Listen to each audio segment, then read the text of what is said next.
Dragon తో prove చేసుకున్న Assamese beauty Kayadu Lohar Vishwaksen ఫంకీలో నటిస్తోందన్న ప్రచారం అయితే ఉంది. కానీ టీమ్ అనౌన్స్ చేయలేదు. వాళ్ళు చెప్పే వరకు వెయిట్ చేయటం ఎందుకు అనుకున్న బ్యూటీ మ్యాటర్ లీక్ చేసేసింది.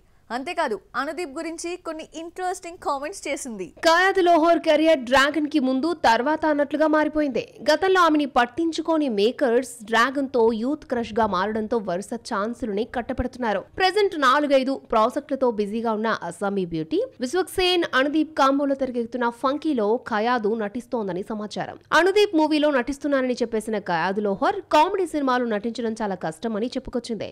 అనుదీప్ గురించి మాట్లాడుతూ డైరెక్టర్ చాలా స్పాంటేనియస్, చాలా ఐడియాస్ తో సెట్స్ కొచ్చి స్పాట్ లోనే డైలాగ్స్ రాస్తాడు.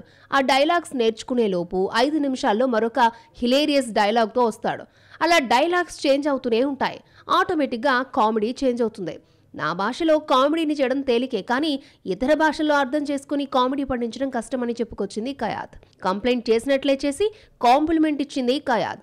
మలయాళంలో పల్లి చట్టంబి చేస్తున్నానని చెప్పింది కయాద్. ఇది పీరియాడిక్ డ్రామాగా ఉండబోతోందని వెల్లడించింది. అలాగే గౌతమ్ వాసుదేవ్ మీనన్ షింబు చిత్రం వెందు తానిందాతు కాదు లుక్ టెస్ట్ కొచ్చారని, అప్పుడు సెలెక్ట్ కాలేదన్న డ్రాగన్ బ్యూటీ NTR 49లో నటిస్తున్నట్లు చెప్పుకొచ్చింది. ఇవే కాకుండా ఇదియ మురళి ఇమ్మోర్ట్ లో నటిస్తోంది బ్యూటీ. అయితే నాని పారడైజ్, రవితేజ, కిషోర్ తిరుమల ప్రాజెక్ట్ లో కయాదు నటించబోతోంది అన్న వార్తలకు మాత్రం ఇంకా క్లారిటీ రాలేదు.